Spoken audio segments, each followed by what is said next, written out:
Video देख रहे सारे विद्यार्थियों नूं सत श्री अकाल।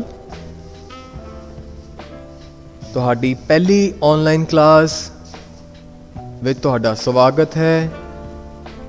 अज असीं MS वर्ड विच टेबल अते मेल मर्ज दे नाल किवें काम करना है उस दे बारे पढ़ांगे।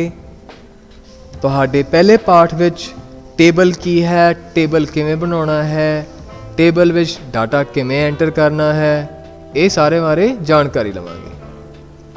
सब तो पहला टेबल की हुंदा है। टेबल डाटे नूं रो अते कॉलम विच लिखण दा तरीका हुंदा है।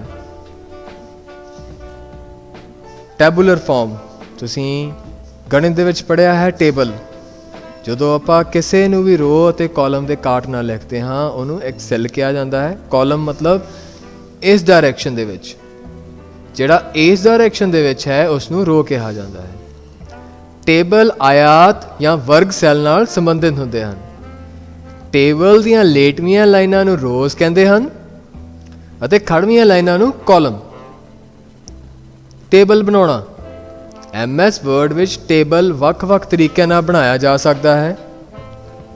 टेबल बनाउण दा सब तो सौखा तरीका है कि इंसर्ट टैब ते table group which table button ते क्लिक करो। तुसी MS वर्ड खोलोगे तो इंसर्ट बटन ते टेबल ग्रुप दे विच क्लिक करो ते किन्ने कॉलम ते किन्नियां रोज चाहिदियां हन तुसी इन्हां नूं डिफाइन कर सकते हो ते क्लिक कर दो।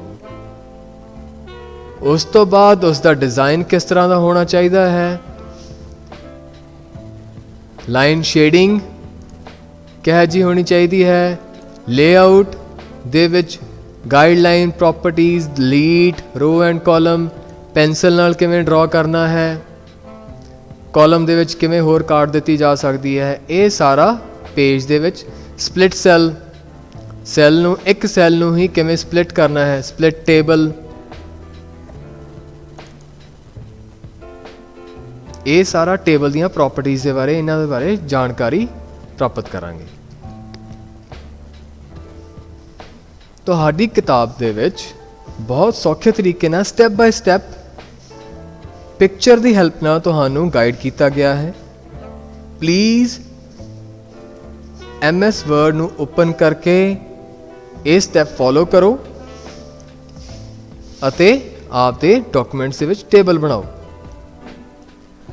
टेबल बटन की वरतों करो जिमें कि तुहानूं मैं दिखाया। टेबल बन जाएगा। अपने डॉक्यूमेंट विच उस थां ते क्लिक करो जिथे तुसी टेबल बनाउणा चाहुंदे हो, उत्थे ही टेबल इंसर्ट हो जाएगा।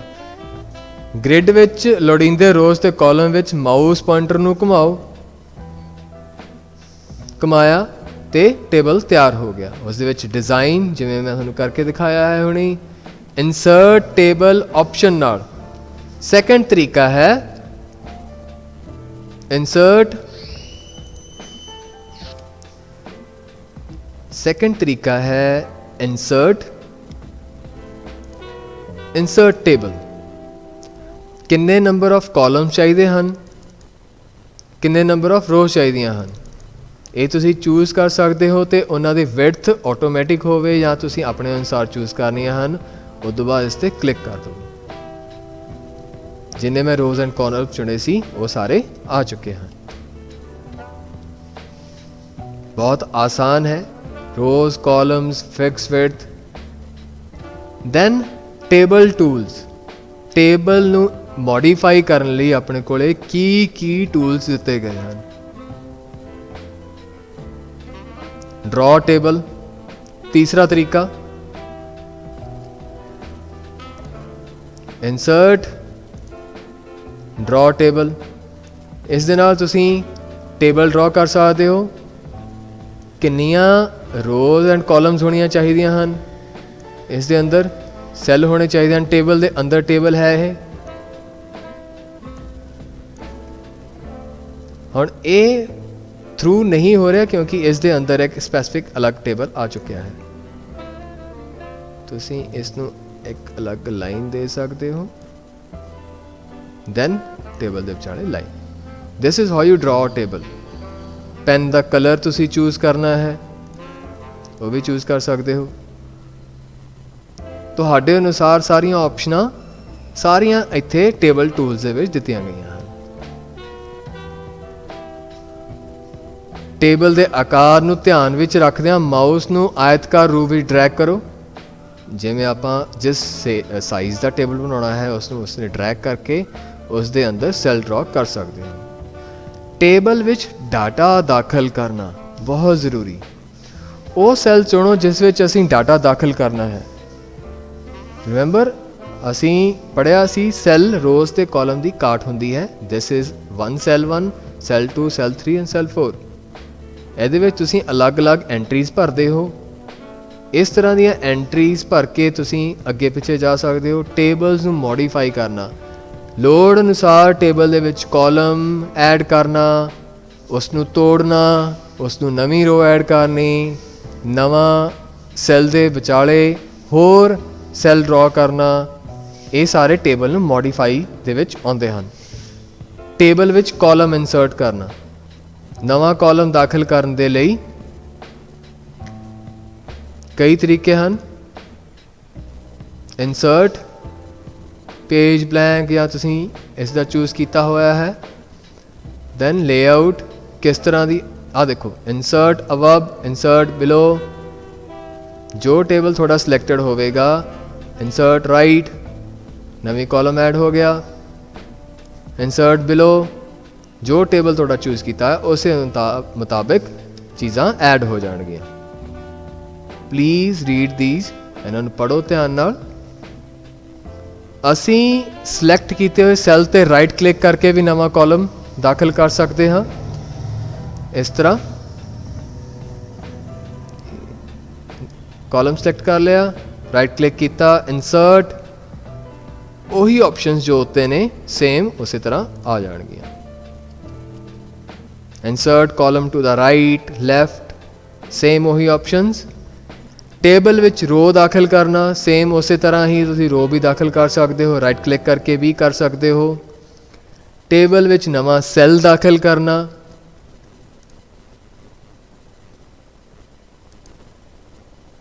ਇਨਸਰਟ, ਡਿਲੀਟ, ਸਪਲਿਟ ਸੈੱਲ, ਦੋ ਦੇ ਵਿੱਚ ਡਿਵਾਈਡ ਹੋ ਗਿਆ। ਟੇਬਲ ਵਿੱਚ ਕਾਲਮ ਨੂੰ ਡਿਲੀਟ ਕਰਨਾ, ਕਿਸੇ ਕਾਲਮ ਨੂੰ ਡਿਲੀਟ ਕਰਨਾ ਹੋਵੇ, ਟੇਬਲ ਸਿਲੈਕਟ ਕਰੋ, ਡਿਲੀਟ ਕਾਲਮ, ਕਾਲਮ ਡਿਲੀਟ ਹੋ ਜਾਵੇਗਾ।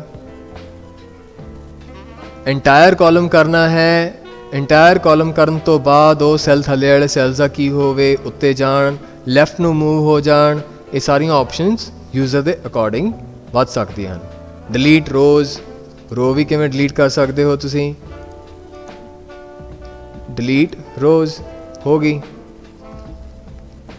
ਬਹੁਤ ਹੀ ਆਸਾਨ ਤਰੀਕੇ ਨਾਲ ਇਸ ਨੂੰ ਯੂਜ਼ ਕਰ ਸਕਦੇ ਹਾਂ। ਡਿਲੀਟ ਸੈੱਲਸ, ਸੈੱਲ ਦਾ ਉੱਤੇ ਤੇ ਥੱਲੇ ਵਾਲੇ ਸੈੱਲਸ ਦਾ ਕੀ ਐਂਡ ਰੂਪ ਹੋਵੇ। ਡਿਲੀਟ ਟੇਬਲ, ਟੇਬਲ ਨੂੰ ਕਿਵੇਂ ਡਿਲੀਟ ਕਰਨਾ ਹੈ, ਟੇਬਲ ਨੂੰ ਸਿਲੈਕਟ ਕਰੋ, ਟੇਬਲ ਦੀਆਂ ਪ੍ਰੋਪਰਟੀਜ਼ 'ਤੇ ਜਾਓ, ਟੇਬਲ ਨੂੰ ਹੋਰ ਖੱਬੇ ਸੱਜੇ ਪਾਸੇ ਕਿਵੇਂ ਮੂਵ ਕਰ ਸਕਦੇ ਹਾਂ। ਪ੍ਰੋਪਰਟੀਜ਼, ਟੇਬਲ ਦੀਆਂ ਰੋ ਕਿੰਨੀਆਂ ਨੇ, ਸਪੈਸੀਫਿਕ ਹਾਈਟ ਕਿੰਨੀ ਹੋਣੀ ਚਾਹੀਦੀ ਆ, ਕਾਲਮ, ਸੈੱਲ, ਉਸ ਦਾ ਜਿਹੜਾ ਟੈਕਸਟ ਸਾਈਜ਼ ਹੈ ਸੈਂਟਰ 'ਚ ਹੋਵੇ, ਬਾਟਮ 'ਚ ਹੋਵੇ, ਅਲੱਗ-ਅਲੱਗ। ਟੇਬਲ ਦੀ ਅਲਾਈਨਮੈਂਟ ਬਦਲਣਾ ਸੀ। ਜਦੋਂ ਆਪਾਂ ਟੇਬਲ ਪ੍ਰੋਪਰਟੀਜ਼ ਖੋਲ੍ਹਦੇ ਹਾਂ ਸਾਰੀਆਂ ਟੇਬਲ ਦੀ ਅਲਾਈਨਮੈਂਟ ਦੇ ਵਿੱਚ ਹੈ। ਟੇਬਲ ਲੈਫਟ 'ਤੇ ਹੋਵੇ, ਸੈਂਟਰ ਦੇ ਵਿੱਚ ਹੋਵੇ, ਪੇਜ ਦੇ ਅਰਾਊਂਡ ਹੋਵੇ, ਟੈਕਸਟ ਦੇ, ਉਸ ਤੋਂ ਬਾਅਦ ਉਸ ਦੇ ਵਿੱਚ ਰੋ, ਕਾਲਮ ਸਾਰੀਆਂ ਚੇਂਜ ਕਰਨੀਆਂ। ਟੇਬਲ ਪ੍ਰੋਪਰਟੀਜ਼ ਇਹ ਰਾਈਟ ਕਲਿੱਕ ਕਰਕੇ ਵੀ ਕਰ ਸਕਦੇ ਹੋ। ਸੈੱਲ ਨੂੰ ਸਪਲਿਟ ਕਰਨਾ, ਸਪਲਿਟ ਸੈੱਲਸ, ਰਿਮੈਂਬਰ ਤੁਹਾਨੂੰ ਮੈਂ ਪਹਿਲਾਂ ਯੂਜ਼ ਕਰਕੇ ਦਿਖਾਇਆ ਇਹ। ਤੁਸੀਂ ਟੇਬਲ ਤੇ ਸੈੱਲ ਨੂੰ ਸਪਲਿਟ ਕਰ ਸਕਦੇ ਹੋ। ਸੈੱਲਾਂ ਨੂੰ ਜੋੜਨਾ ਜਾਂ ਮਰਜ ਕਰਨਾ, ਹੁਣ ਮੈਂ ਇਹ ਦੋ ਸੈੱਲਸ ਨੂੰ ਜੋੜਨਾ ਹੈ। 3 ਸਿਲੈਕਟ ਕੀਤਾ, ਇਹ ਤਿੰਨੇ ਸੈੱਲ ਸਿਲੈਕਟ ਕੀਤੇ ਜਿਨ੍ਹਾਂ ਨੂੰ ਮੈਂ ਮਰਜ ਕਰਨਾ ਹੈ। ਇੱਥੇ ਤੁਸੀਂ ਇਹਨਾਂ ਨੂੰ ਸਪਲਿਟ ਕਰ ਸਕਦੇ ਹੋ। ਮਰਜ, ਮੈਂ ਮਰਜ ਕਰਨੇ ਹਨ ਤਾਂ ਮਰਜ ਸੈੱਲ 'ਤੇ ਕਲਿੱਕ ਕਰੂੰਗਾ। ਇਹ ਤਿੰਨੇ ਇੱਕ ਸੈੱਲ ਬਣ ਚੁੱਕੇ ਹਨ। ਟੇਬਲ ਨੂੰ ਵੰਡਣਾ ਜਾਂ ਸਪਲਿਟ ਕਰਨਾ, ਸੇਮ ਉਹੀ, ਸਿਲੈਕਟ ਕਰੋ, ਉਹਨਾਂ ਨੂੰ ਅਲੱਗ-ਅਲੱਗ ਕਰੋ, ਟੇਬਲ ਜਾਂ ਰੋ ਸਪਲਿਟ ਕਰਨੀਆਂ। ਮੇਲ ਮਰਜ, ਵੈਰੀ ਇੰਪੋਰਟੈਂਟ। ਕਈ ਵਾਰ ਇੱਕੋ ਹੀ ਜਾਣਕਾਰੀ ਵਾਲੀਆਂ ਚਿੱਠੀਆਂ ਵੱਖ-ਵੱਖ ਥਾਵਾਂ ਉੱਤੇ ਰਹਿਣ ਵਾਲੇ ਬਹੁਤ ਸਾਰੇ ਲੋਕਾਂ ਨੂੰ ਭੇਜੀਆਂ ਜਾਂਦੀਆਂ ਹਨ। ਪੱਤਰ ਦੇ ਉੱਪਰਲੇ ਪਾਸੇ ਪ੍ਰਾਪਤ ਰਿਸਿਪੀਐਂਟ, ਜਿਹਨੇ ਚਿੱਠੀ ਪ੍ਰਾਪਤ ਕਰਨੀ ਹੈ, ਦਾ ਪਤਾ ਲਿਖਿਆ ਜਾਂਦਾ ਹੈ। ਆਫ ਕੋਰਸ ਜਦੋਂ ਤੁਸੀਂ ਕਿਸੇ ਨੂੰ ਚਿੱਠੀ ਭੇਜਦੇ ਹੋ ਤਾਂ ਵੱਲ, ਕਿਸ ਦੇ ਵੱਲ ਜਾ ਰਹੀ ਹੈ, ਉਸ ਨੂੰ ਲਿਖਦੇ ਹੋ। ਜੇ ਤੁਸੀਂ ਇੱਕੋ ਹੀ ਚਿੱਠੀ ਅਲੱਗ-ਅਲੱਗ ਥਾਵਾਂ ਤੇ ਭੇਜਣੀ ਹਨ, ਤੁਸੀਂ ਅਲੱਗ-ਅਲੱਗ ਥਾਵਾਂ ਤੇ ਚੇਂਜ ਕਰੋਗੇ? ਨਹੀਂ, ਇਸ ਵਿੱਚ ਮੇਲ ਮਰਜ ਦੀ ਆਪਸ਼ਨ ਨਾਲ ਤੁਸੀਂ ਇੱਕੋ ਹੀ ਡਾਟਾ ਹਰ ਇੱਕ ਅਲੱਗ-ਅਲੱਗ ਪਰਸਨ ਨੂੰ ਭੇਜ ਸਕਦੇ ਹੋ। Let's discuss data source. Data source ਉਹ ਸੋਰਸ ਹੈ, ਉਹ ਡਾਟਾ ਹੈ ਜੋ ਤੁਸੀਂ ਭੇਜਣਾ ਹੈ। ਡਾਟਾ ਸੋਰਸ ਵੱਖ-ਵੱਖ ਪਤਿਆਂ ਦੀ ਇੱਕ ਲਿਸਟ ਹੁੰਦੀ ਹੈ। ਡਿਟੇਲ ਆਫ ਰਿਸਿਪੀਐਂਟਸ, ਉਦਾਹਰਨ ਵਜੋਂ ਇਹ ਸੂਚੀ ਵਿੱਚ ਨਾਮ, ਪਤਾ, ਸ਼ਹਿਰ, ਪਿੰਨ, ਟੈਲੀਫੋਨ ਆਦਿ ਸ਼ਾਮਿਲ ਹੁੰਦੇ ਹਨ। ਇਹ ਡਾਟਾ ਫੀਲਡ ਦੇ ਨਾਲ ਸਾਰਣੀਬੱਧ ਹੁੰਦਾ ਹੈ, ਜੁੜ ਜਾਂਦਾ ਹੈ। ਮੁੱਖ ਡਾਕੂਮੈਂਟ, ਜਿਹੜਾ ਡਾਕੂਮੈਂਟ ਤੁਸੀਂ ਭੇਜਣਾ ਹੈ, ਉਹ ਖੋਲੋ, ਮੇਲ ਟੈਬ ਤੇ ਕਲਿੱਕ ਕਰੋ। here home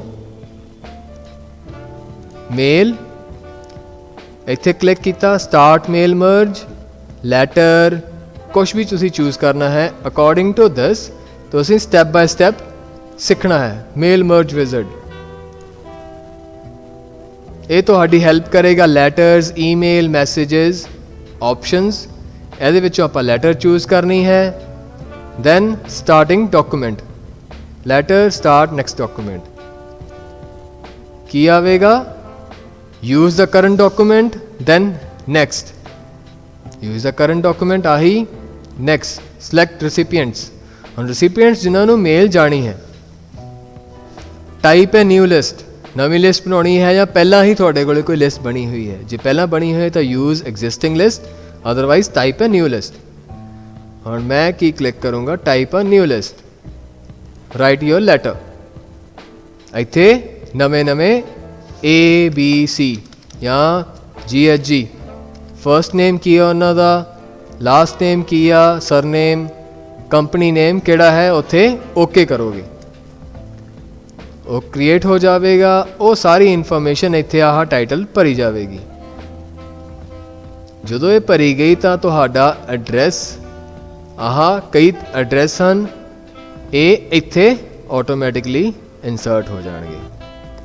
insert merged fields, ਇਹ ਇੰਸਰਟ ਕਰੋਗੇ ਸਿੱਧਾ ਤਾਂ ਫਾਈਨਲੀ ਇਹ ਆਟੋਮੈਟਿਕਲੀ ਇੱਥੇ ਆ ਜਾਵੇਗਾ। That is mail merge. ਇਹ ਟਰਾਈ ਕਰਕੇ ਦੇਖੋ। ਉਸ ਤੋਂ ਬਾਅਦ ਤੁਸੀਂ ਸਿੱਧਾ ਹੀ ਨੈਕਸਟ ਤੇ ਅਲੱਗ-ਅਲੱਗ ਰਿਸਿਪੀਐਂਟਸ ਤੇ ਜਾ ਸਕਦੇ ਹੋ। ਕਲਿੱਕ ਕਰੋਗੇ, ਸੇਮ ਚਿੱਠੀ ਅਲੱਗ ਨੂੰ, ਸੇਮ ਚਿੱਠੀ ਪ੍ਰਿੰਟ ਕਰਨੀ ਹੈ, ਮੇਲ ਕਰਨੀ ਹੈ, ਇਟਸ ਦ ਸੇਮ ਥਿੰਗ। ਇਸ ਦੇ ਨਾਲ ਹੀ ਤੁਹਾਡਾ ਇਹ ਚੈਪਟਰ ਖਤਮ ਹੁੰਦਾ ਹੈ। ਜੇ ਕੋਈ ਸਵਾਲ ਹੈ ਜਾਂ ਕਿਸੇ ਚੀਜ਼ ਦਾ ਨਾ ਪਤਾ ਲੱਗਿਆ ਹੋਵੇ, ਮੇਰੇ ਨਾਲ ਕੰਟੈਕਟ ਕਰ ਸਕਦੇ ਹੋ। ਧੰਨਵਾਦ।